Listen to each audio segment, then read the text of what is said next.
Ons lees die oordenking vir die 30ste Julie uit Die Here is my herder met die vriendelike vergunning van Lizet Murray. Die opskrif vir vandag se oordenking is alle mense en ons teksvers kom uit 2 Kronieke 6 vers 32 en 33.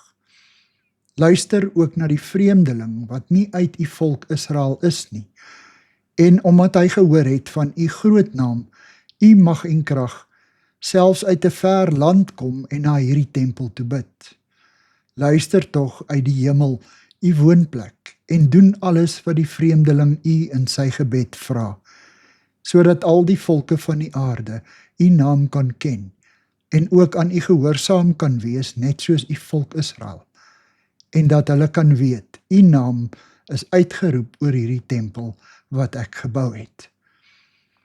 Salomo het by die inwyding van die tempel nie net gevra dat die Here die volk sal vergewe en 'n lot sal verander wanneer hulle voor hom verootmoedig nie. Sy gebed strek wyer as net sy eie volk. Hy pleit by God vir alle nasies.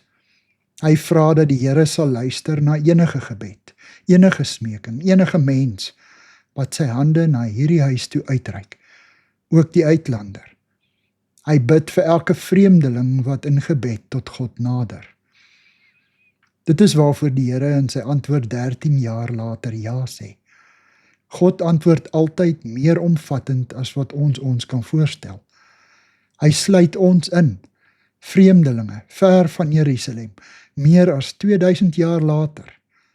En hy beloof, so het ek dan nou hierdie huis verkies en geheilig, dat my naam daar kan wees tot in ewigheid, en my oë en my hart altyd daar sal wees. 2 Kronieke 7 vers 16 uit die Bybel in Afrikaans, die 3353 vertaling.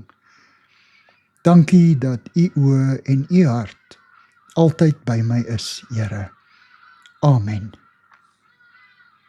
Dankie vir die saamkuier. Ek deel Lizet se kontak en webblad besonderhede in die inligtingsparagraaf van hierdie voorlesing. Daar is ook skakels na voorlesings van Lizet se ander publikasies wat op hierdie platform beskikbaar is.